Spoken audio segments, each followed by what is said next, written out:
नमस्कार, स्वागत है आपका। आप देख रहे हैं द न्यूज और मैं रानी गुप्ता आपके साथ। सीधे तौर पर चुनावी नतीजों की जो घोषणा है वो बस कुछ ही देर में हो जाएगी और ये क्लियर हो जाएगा कि आखिर राजस्थान में किसकी सरकार बनेगी।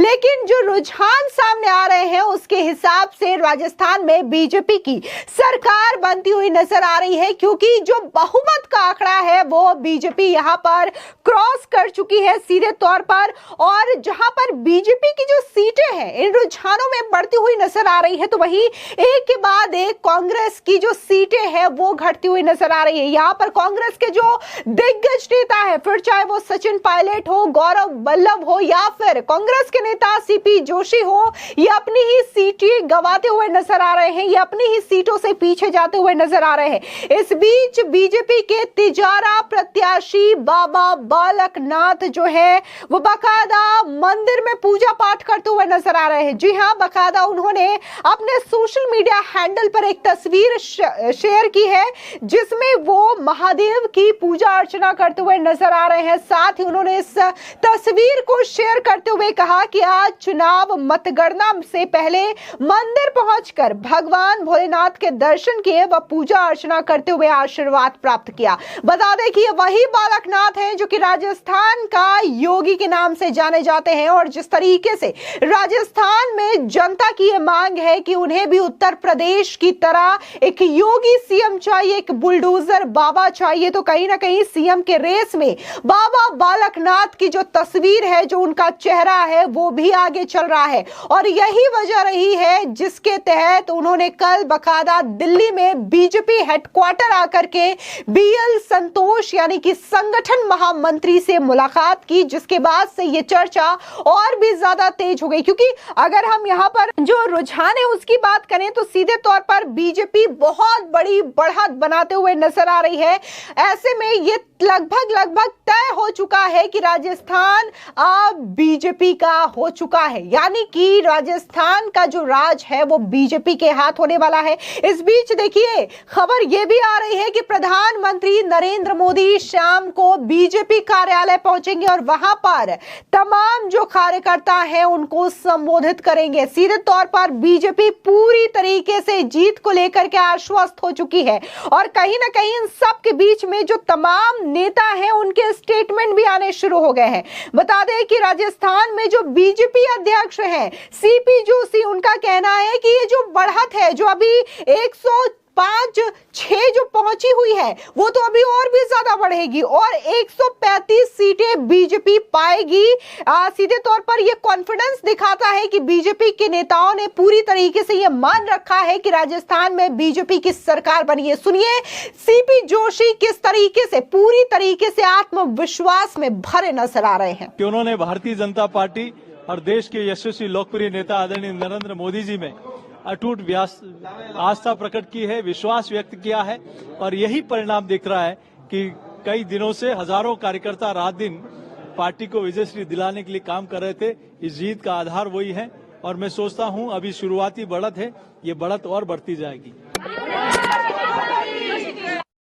देखिए, सरकार इस लाल डायरी में इस सरकार का हर एक काला चिट्ठा है और इस 5 साल में इन्होंने जो काले कारनामे किए हैं, इन्होंने जो जनता को लूटा है, इन्होंने जो जनता के प्रति वादा खिलाफी की है, ठगी की है, जालसाजी की है, उसका परिणाम है कि जनता ने आज इनकी विदाई तय कर दी और भारतीय जनता पार्टी की सरकार बन रही है। आपको बता दें वहीं दूसरी ओर गजेंद्र सिंह शेखावत, इन्होंने भी बड़ा बयान दिया है। सीधे तौर पर राजस्थान में जिस तरीके से सियासी खेला चला है इस पर भी बीजेपी के कद्दावर नेता गजेंद्र सिंह शेखावत की पूरी तरीके से नजर बनी रही और जब मीडिया ने उनसे बातचीत की तो उन्होंने बाकायदा ये कहा कि राजस्थान में बीजेपी भारी बहुमत से जीतेगी और जादूगर का जादू पूरी तरीके से खत्म हो चुका है। एमपी में बीजेपी बीजेपी 2/3 बहुमत से सरकार बनाएगी और छत्तीसगढ़ में पार्टी सरकार बनाएगी। यानी कि न सिर्फ उन्होंने राजस्थान में बीजेपी की जीत का दावा सुनिश्चित किया है, बल्कि मध्य प्रदेश और छत्तीसगढ़ को लेकर के भी ये बात कह दी है कि इन तीनों ही राज्यों में बीजेपी की सरकार बनेगी। सुनिए गजेंद्र सिंह शेखावत किस तरीके से तीनों ही राज्यों में बीजेपी की जीत का ऐलान कर रहे हैं। राजस्थान में, अपितु छत्तीसगढ़ में, मध्य प्रदेश में भारतीय जनता पार्टी प्रचंड बहुमत के साथ जीत करके सरकार। देखिए, माननीय मोदी जी ने जिस तरह से देश के गरीब के जीवन में परिवर्तन लाने के लिए और देश के गरीब का कल्याण करने के लिए काम किया है, ये सब उसी का परिणाम है।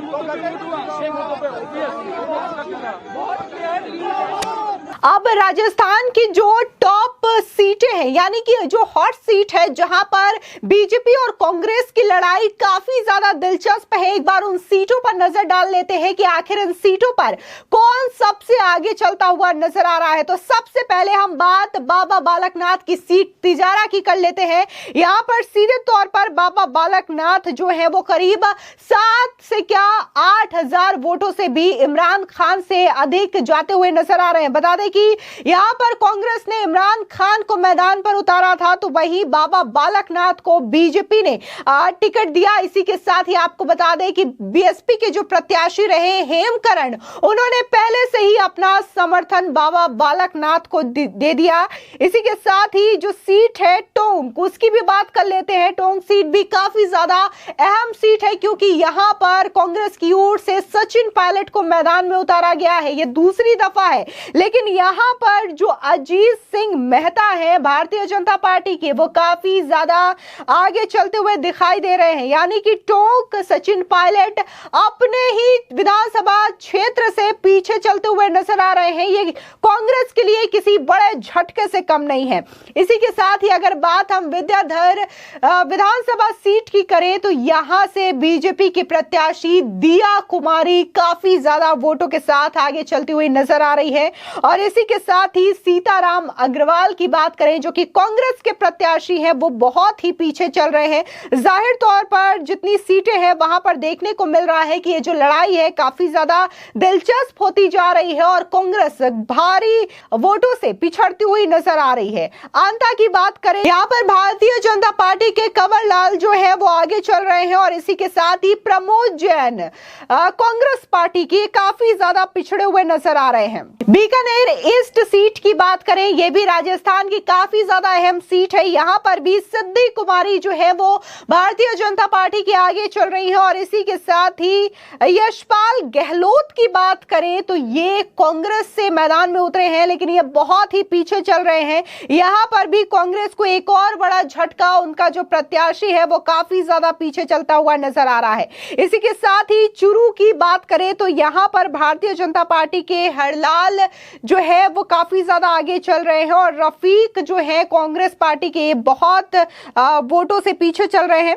इसी के साथ ही झालरपाटन सीट की बात करें, जो कि पूर्व मुख्यमंत्री वसुंधरा राजे की सीट है, यहां पर भी वसुंधरा राजे जो है वो बहुत भारी संख्या यानी कि करीब 14,000 वोटों से आगे चलती हुई नजर आ रही है और रामलाल जो कि कांग्रेस पार्टी के हैं ये बहुत पीछे नजर आ रहे हैं। यानी कि वसुंधरा राजे अपनी सीट बचाती हुई तो नजर आ रही हैं, लेकिन सचिन पायलट अपनी सीट गंवाते हुए नजर आ रहे हैं। इसी के साथ ही बात हम सवाई माधोपुर सीट की करें तो ये जो सीट है वो है बीजेपी प्रत्याशी किरोड़ी लाल मीणा की और ये सीट से काफी ज्यादा आगे चल रहे हैं। वहीं दानिश बरार की बात करें तो यहाँ पर कांग्रेस के दानिश जो है बहुत ज्यादा पीछे चल रहे हैं। बता दें कि किरोड़ी लाल मीणा ही रहे जिन्होंने बकायदा पेपर लीक का मुद्दा राजस्थान में उठाया था और ये पेपर लीक का जो मुद्दा है वो कांग्रेस की एक बड़ी कमजोरी मानी जा रही है, जिसकी वजह से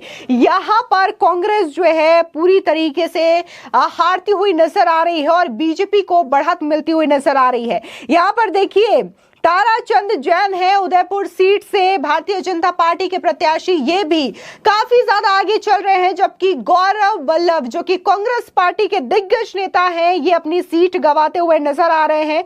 और यहीं पर हम बात नाथद्वार सीट की करें तो यहाँ पर सीपी जोशी जो कि कांग्रेस के प्रत्याशी हैं, वो बहुत बड़ी मार्जिन से पीछे चल रहे हैं, जबकि बीजेपी के जो प्रत्याशी हैं विश्वराज सिंह, वो काफी ज्यादा बढ़त बनाए हुए नजर आ रहे हैं। करीब 3000 वोटों से ये आगे चल रहे हैं। सीधे तौर पर देखा जाए तो राजस्थान में इस वक्त जो बहुमत का आंकड़ा है 101 199 विधानसभा सीटों पर, यहां पर बीजेपी क्रॉस कर चुकी है। सीधे तौर पर कांग्रेस जो है दिन ब टाइम जैसे जैसे हो रहा है, जैसे जैसे सामने नतीजे आ रहे हैं रुझानों के, इसके मुताबिक जो कांग्रेस है वो अभी तक 71 सीटों पर लीड बनाए रखे है, जबकि बीजेपी की बात करें तो बीजेपी यहां पर 105 का आंकड़ा क्रॉस कर चुकी है। जाहिर तौर पर यहां पर बीजेपी के तमाम नेता पूरी तरीके से आत्मविश्वास से भरे हुए नजर आ रहे हैं, क्योंकि उन्होंने यह सुनिश्चित कर रखा है कि राजस्थान में इस बार कांग्रेस की नहीं बल्कि बीजेपी का राज आने वाला है। फिलहाल इस पूरे मामले को लेकर के आपकी क्या राय है, हमारे कमेंट सेक्शन में जरूर बताएं। धन्यवाद।